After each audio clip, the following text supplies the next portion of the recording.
우리 이 시간 좌우에 계신 분들과 앞뒤에 계신 분들과 평화의 인사를 나누도록 하겠습니다. 한 주간 동안 평안하셨습니까?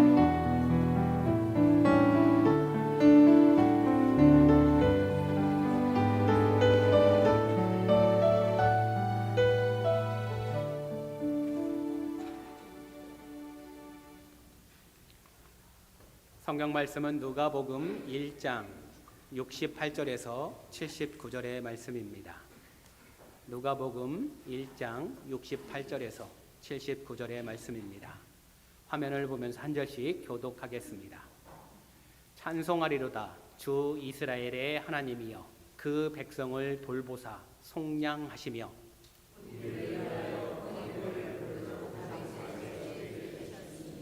이것은 주께서 예로부터 거룩한 선지자의 입으로 말씀하신 바와 같이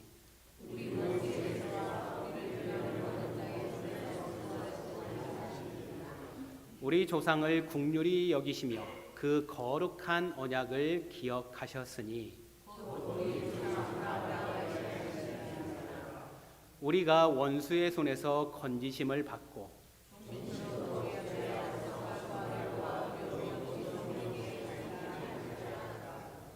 이 아이여 내가 지극히 높으신 이의 선지자라 일컬음을 받고 주 앞에 앞서 가서 그 길을 준비하여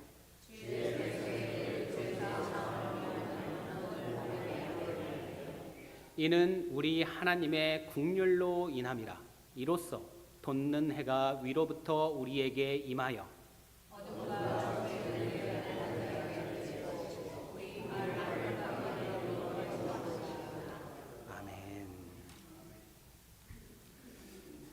신뢰에 기초된 기다림과 기다림의 자세라는 말씀으로 함께 은혜를 나누도록 하겠습니다. 대림절은 기다림의 절기입니다. 기다림을 좋아하는 사람이 있을까요? 기다림을 즐기는 사람이 있을까요? 아마도 대다수는 노일 것입니다. 더군다나 우리가 살고 있는 이 시대를 보게 되면 초고속을 추구하는 속도의 경쟁 가운데 살고 있는 세대입니다.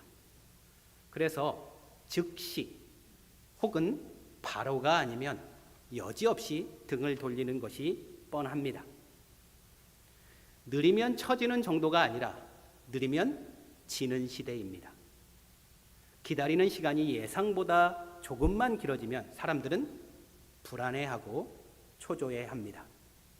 그래서 항상 되풀이되는 멘트이기는 하지만 우리의 삶의 최대 화두 중에 하나인 경제는 언제 회복되는가에 대해서 좀 더 솔직히 이야기를 하면 빨리 경기가 회복되었으면 한다는 간절함이 배어있는 질문이기도 합니다.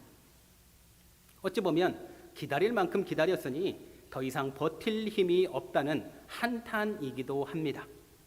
그러나 야속하게도 현재 모든 경제의 지표들은 우리에게 마치 더 기다려야 한다고 가르치는 듯합니다. 이제는 조금 방향을 바꾸어 믿음의 이야기를 한번 해보도록 하겠습니다. 기다림은 믿음이라는 나무에 있는 큰 가지인 것 같습니다. 어찌 보면 믿음은 기다림이죠. 통상 믿음을 말할 때 기다림은 하나님의 때를 말합니다. 하나님의 때를 기다리는 거죠. 하나님의 뜻을 기다리는 거고 하나님의 음성을 기다리는 겁니다. 믿음은 하나님의 뜻을, 하나님의 때를 이루는 것이기 때문에 어찌 보면 믿음은 하나님의 뜻을 기다리는 것이 믿음입니다. 충분히 이해가 되고 받아들일 만한 믿음에 대한 정의입니다.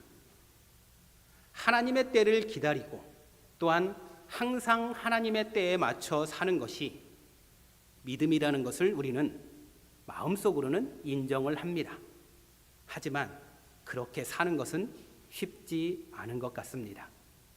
왜 그럴까요? 왜 그렇죠? 아마도 대답은 간단한 것 같습니다. 내가 생각하는 때와 하나님이 생각하는 때는 같을까요? 다를까요? 다르죠. 내가 생각하는 때와 하나님의 때는 다르기 때문입니다. 내가 생각하는 타이밍과 다르게 하나님은 일하시기 때문이라는 것입니다. 여기에서 오는 시간의 편차가 우리의 믿음을 흔들리게 하죠. 나는 오늘 왔으면 좋겠는데 하나님은 언제 올지 몰라요. 거기에서 오는 편차가 우리의 믿음을 흔들리게 합니다. 그래서 우리는 조급해지고 답답해하기도 합니다. 당연한 질문을 한번 던져보겠습니다. 누구의 시간이 맞을까요? 내 시간이 맞을까요? 아니면 하나님의 시간이 맞을까요?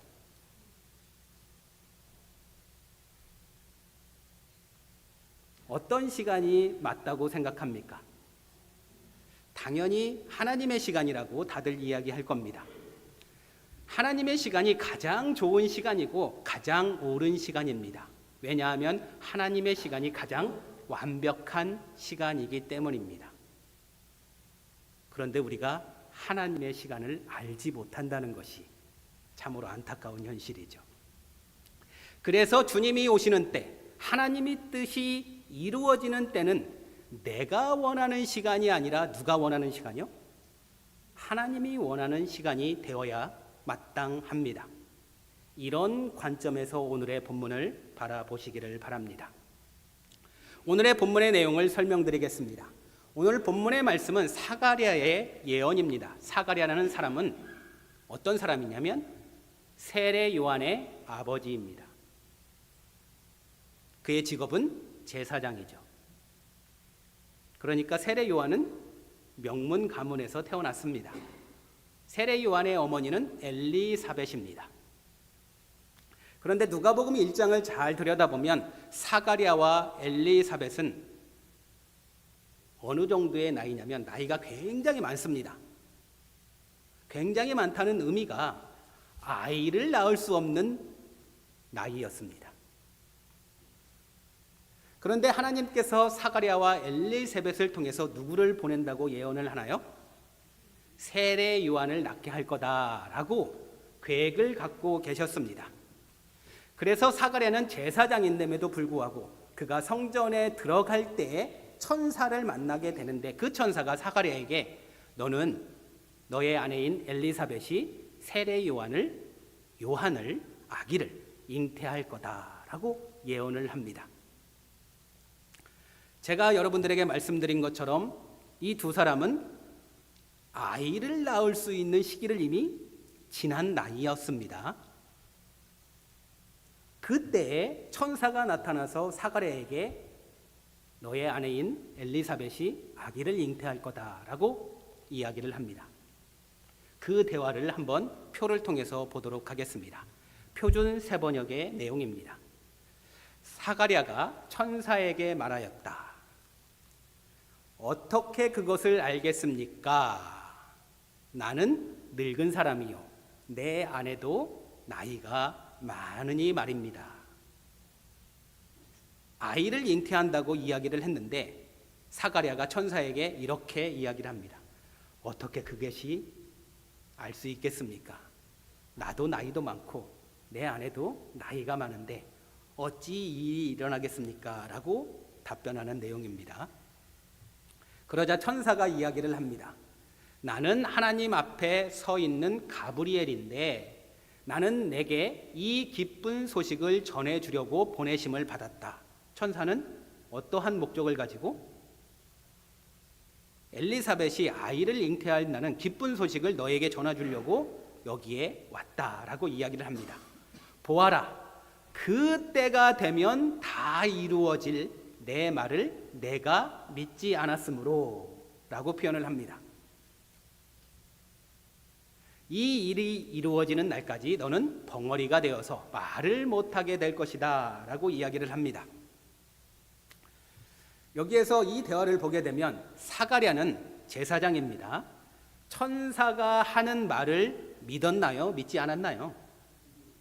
안 믿었죠.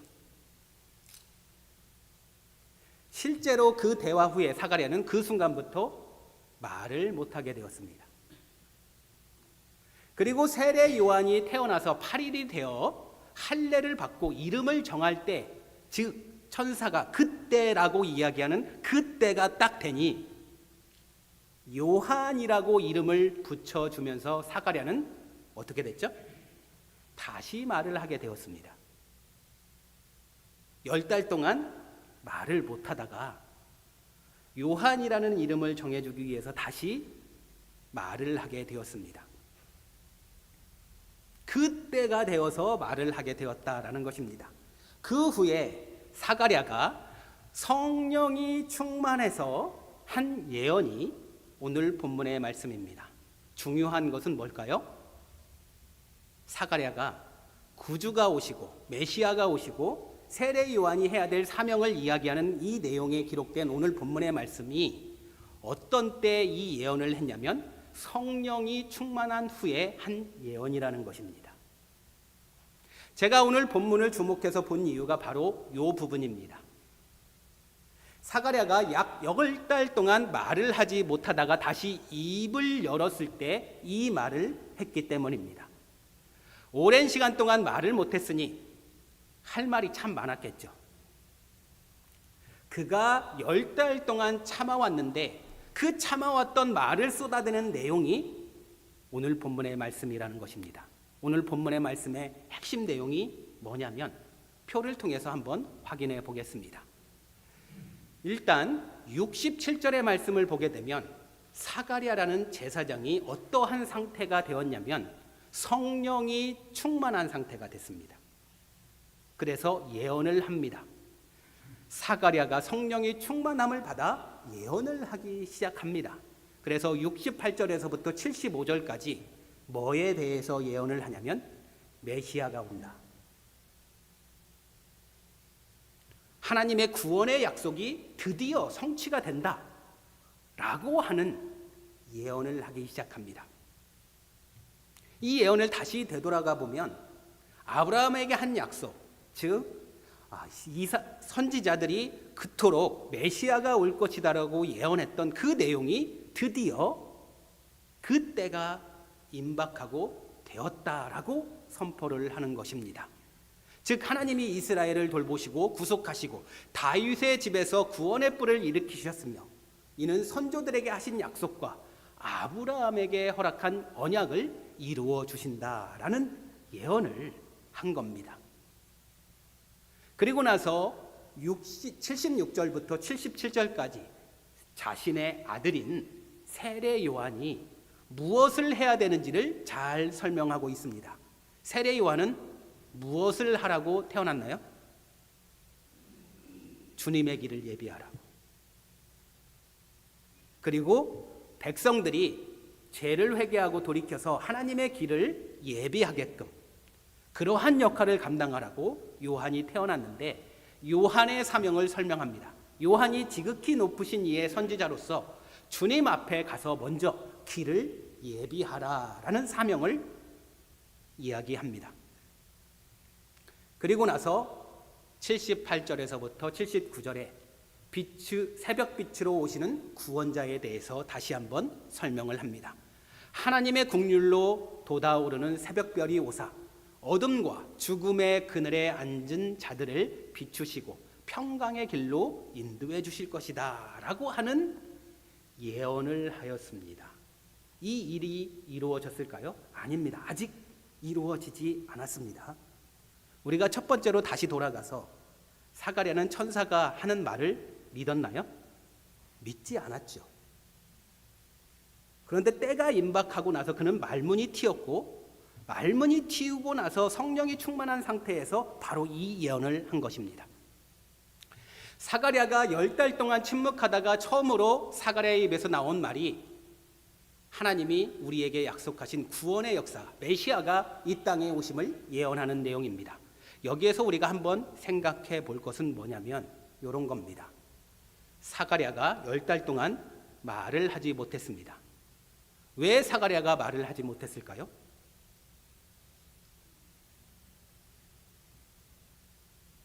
불신이죠. 하나님을 믿지 않았습니다.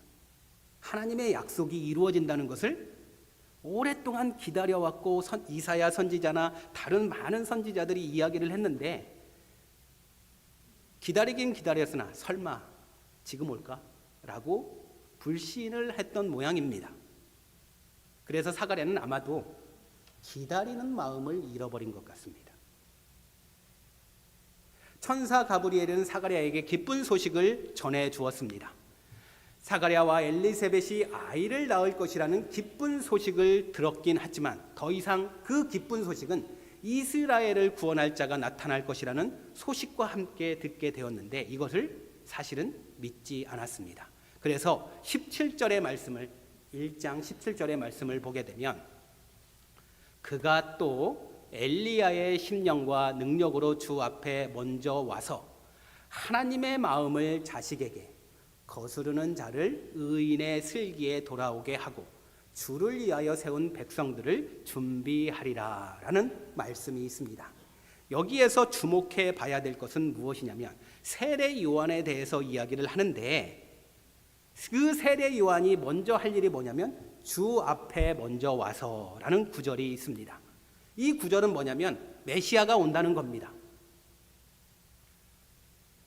우리를 구원해 주실 메시아가 이 땅에 오신다는 이야기를 했고 그 길을 예비하기 위해서 세례 요한을 너희에게 보낸다라는 말씀인 것입니다. 즉 하나님의 백성을 구원할 자가 나타날 것이라는 말씀이 그에게 임했던 것이죠. 이 소식을 들으면 메시아를 기다렸던 이 사가랴는 뛸 듯이 기뻐하는 소식이 되었을 것이 분명합니다. 그런데 사가랴는 이 말이 무슨 뜻인지 잘 알아듣지 못했던 것 같습니다. 가브리엘이 전하는 소식은 이스라엘의 구원할 자가 나타난 것이고 사가랴와 엘리세벳을 통해서 여호와의 예수님의 오심을 예비할 자가 나타날 것이라는 소식이었는데 정말로 오랫동안 기다려왔던 이 일이 드디어 비로소 이루어지는 것이구나라는 것을 미리 알려주는 천사의 말이었는데 사가랴는 이 천사의 말씀에 뭐라고 답변을 할까요? 18절 다시 한번 보게 되면 사가랴가 천사에게 이르되 내가 이것을 어떻게 알리요? 메시아가 온다는 것을 받아들였나요? 아니요. 그는 받아들이지 않았습니다. 그리고 아기가 잉태할 것이라는 세례 요한 자신의 아들이 잉태할 것이라는 그 사실도 그는 믿지 않았습니다. 내가 늙고 아내도 나이가 많으니 라고 이야기를 합니다. 천사 가브리엘은 사가랴에게 최고의 기쁜 소식을 전해주었는데 사가랴의 반응은 전혀 알아듣지 못했습니다. 그래서 여기서 상상력을 동원해서 한번 우리가 생각을 해보면 왜 천사 가브리엘이 사가랴의 입을 막았을까? 라는 겁니다. 아마도 천사 가브리엘은 다시 설명해 주지 않고 사가랴의 입을 막아버렸습니다. 어떤 의도였을까? 생각해보면 내가 믿지 않아도 즉 사가랴가 이 말씀을 받아들이지 않아도 이 일은 어떻게 될까요? 하나님의 약속이기 때문에 이루어진다는 것입니다. 그러니 그 일이 이루어질 때까지 내가 한 말이 무슨 뜻인지 조용히 잘 묵상해 봐라 라는 뜻이 아니었을까 생각을 해봅니다. 사가랴는 구세주를 기다리는 사람입니다. 직업이 뭐라고요? 제사장입니다. 그런데 사가랴는 천사 가브리엘이 전해준 소식에 대해서 불신을 합니다. 그 결과 그는 말을 하지 못하게 되었죠. 그래서 우리는 여기에서 이러한 질문을 반드시 해볼 필요가 있을 것 같습니다. 왜 사가랴는 기다림을 잃어버렸는가? 그 이유가 뭘까라는 것입니다. 하나님께서 아브라함에게 약속하셨고 여러 선지자들을 통해서 이스라엘을 구원할 자가 태어날 것이라는 예언의 말씀을 전해 주었는데 사가랴를 포함해서 많은 그 메시아를 기다리는 사람들은 왜 그 기다림을 잃어버린 이유가 도대체 뭘까라는 것입니다. 사가랴는 제사장입니다. 아마도 이스라엘의 지도층에 속한 사람이었을 것입니다. 사가랴가 기다림을 잃어버렸다고 한다면 일반 유대인들은 구세주에 대한 기다림의 마음이 어땠을까를 짐작해 볼 수가 있습니다. 아마도 평범한 유대인들은 더할 말도 없었겠죠. 아예 언제 올지에 대해서 그러한 기다림을 포기한 상태일지도 모르겠습니다. 누가복음 1장 20절의 말씀에 사가랴가 기다림을 잃어버린 이유와 천사가 사가랴에게 입을 막은 의도를 명확하게 나타내고 있는데, 그 말씀을 보게 되면 보라, 이 일이 이루어지는 날까지 내가 말 못하는 자가 되어 잠잠하리라. 이 일이 뭘까요? 하나님이 약속했던 그 일이 이루어질 때까지 너는 말을 하지 못하고 잠잠히 있어라 라고 이야기를 합니다. 이는 내가 내 말을 뭐 했다고요? 믿지 않았다라는 겁니다. 사가랴가 말을 하지 못한 주된 이유는 하나님의 약속에 대한 불신이죠. 사가랴가 가졌던 하나님의 약속에 대한 불신을 저는 우리 현대 기독교인들의 기다림을 잃어버리는 근본적인 이유와 한번 연결을 시켜보도록 하겠습니다. 사가랴는 자연적인 한계를 갖고 있었습니다. 천사가 처음에 너는 아이를 잉태할 거다라고 이야기를 합니다. 그런데 자연적인 한계는 뭐냐면 나는 늙고 아내도 나이가 많으니, 인간적인 경험과 능력의 잣대로 보게 되면 아이를 임신할 수 없는 거죠. 그렇게 하나님의 말씀을 받아들였습니다. 우리도 사실 그렇게 받아들이죠. 현대인의 자연적인 한계는 뭐냐면 현대 사회 속에서는 느림과 불확실성으로 느껴지는 하나님의 일하심을 받아들이기 매우 어려운 환경입니다. 말씀드린 대로 내가 원하는 때에 이루어져야지 하나님의 때를 우리는 기다리고 인내하며 참지는 못합니다. 그래서 사가랴에게 나타난 이유는 뭐냐면 결국 하나님의 약속을 불신함으로 그는 그 약속이 성취될 때까지 말을 하지 못하게 됩니다. 어찌 보면 우리는 다시 이렇게 생각을 해볼 필요가 있습니다. 대림절은 주님이 다시 오심, 즉 두 번째 재림을 기다리는 기간인데, 주님이 다시 오신다는 소망이 현실과는 너무 동떨어지는 신화처럼, 그냥 성경에서 말하는 이야기처럼 우리는 받아들이고 있는 것이죠. 어찌 보면 불신하는 것과 똑같습니다.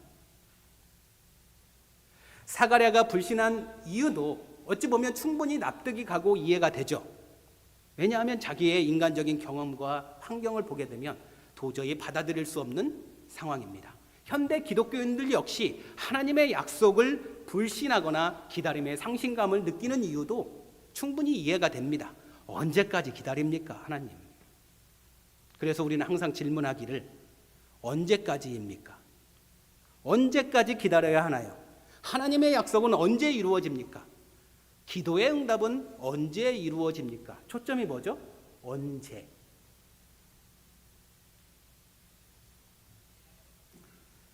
이제 우리는 기다림의 관점을 조금 달리해서 신뢰를 갖고 기다리기와 기다림의 자세에 대해서 한번 살펴보는 것이 더 중요한 것 같습니다.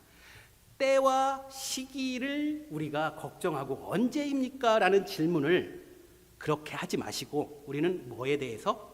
기다림의 자세와 신뢰를 갖고 기다리기에 더욱더 초점을 맞춰야 되는 이유가 뭐냐면, 사도행전 1장 6절에서 8절을 보게 되면 매우 유명한 말씀이 나오죠.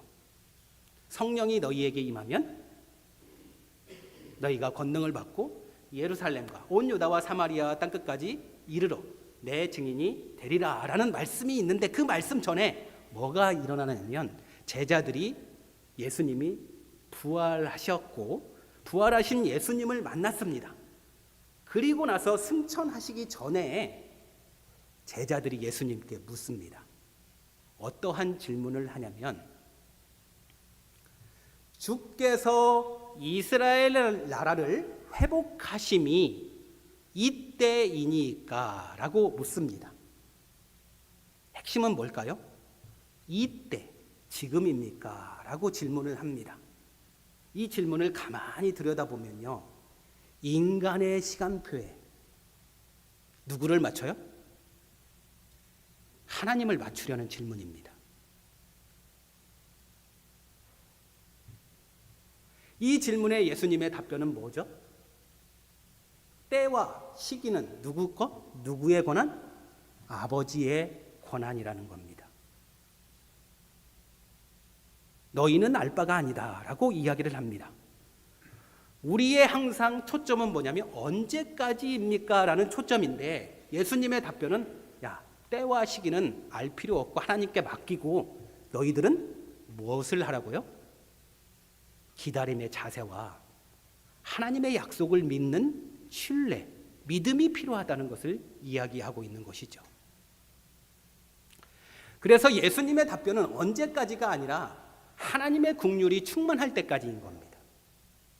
그때는 알 수 없죠. 그래서 성경은 때를 아는 것보다 뭐에 초점을 맞춰요? 기다림의 자세와 태도가 더 중요하다고 가르칩니다. 따라서 깨어있는 기다림은 수동적인 시간이 아니라 능동적인 사명의 시간임을 말씀하고 있는 것이죠.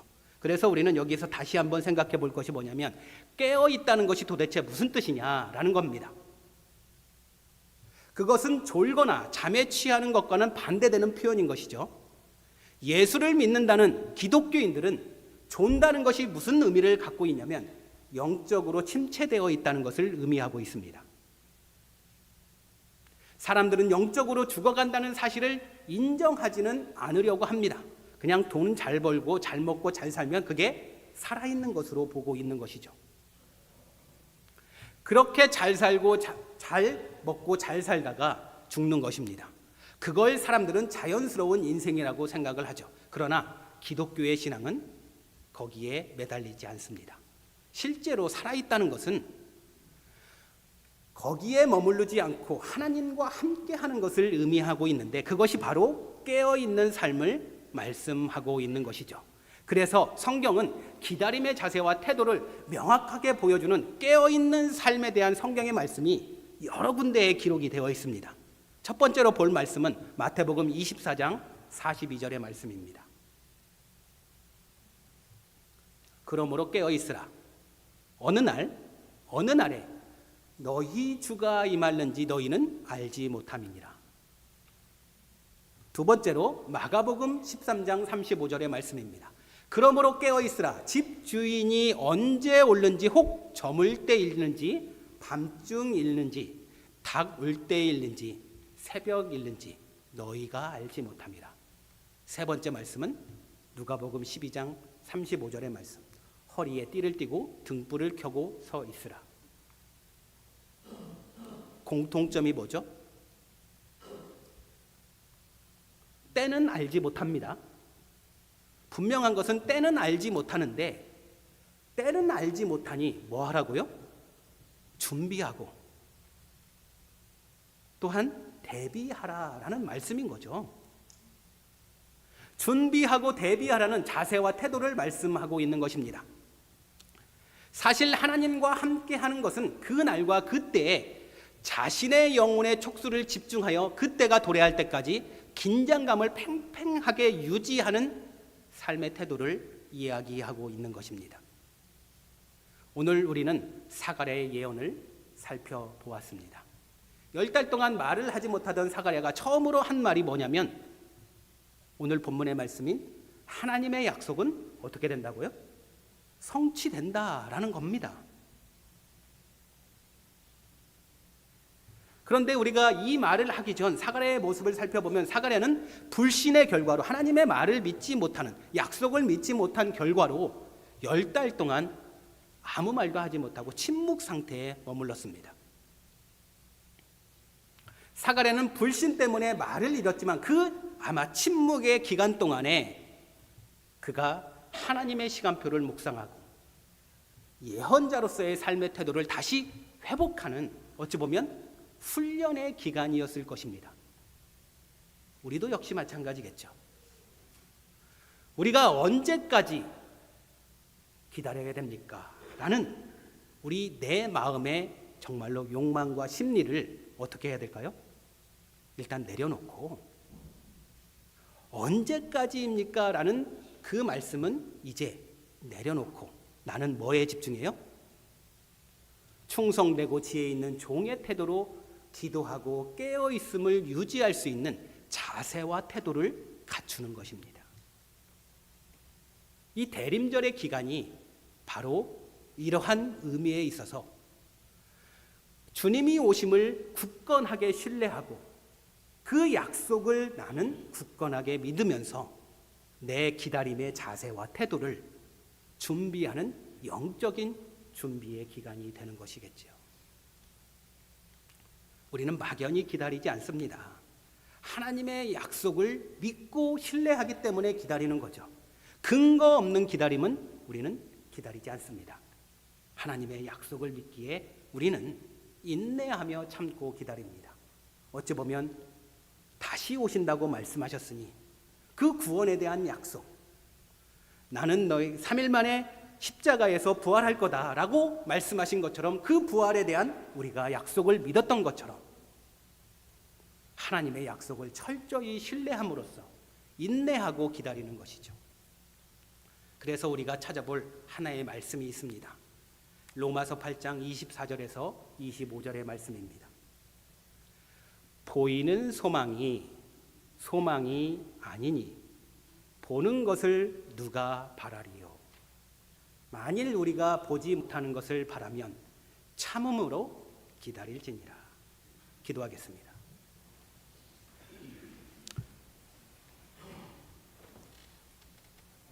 주님, 기다리다가 지치겠습니다. 어찌 보면 이미 지쳤는지도 모릅니다. 이제 지쳐서 그 기다림을 소망하지도 않는 우리의 모습을 보고 있는지도 모르겠습니다. 어찌 보면 우리의 믿음은 이미 기다림을 상실한 상태인지도 모르겠습니다. 주님, 이 모습이 성탄을 맞이하는 우리의 모습이 아닌가 되돌아봅니다. 우리는 언제 옵니까? 집중합니다. 그런데 성경은 때와 시기는 하나님의 권한이라고 말씀합니다. 그래서 우리가 취해야 될 자세는 기다림의 자세이고 하나님의 약속은 이루어진다는 믿음입니다. 그러니 우리의 믿음을 점검하고 어떠한 기다림을 맞이해야 될지 우리의 자세와 태도를 주님은 말씀하고 있는데 나태해진 것 아닙니까? 주님, 우리의 신앙을 굳건히 세워 주시옵소서. 예수님의 이름으로 기도드립니다.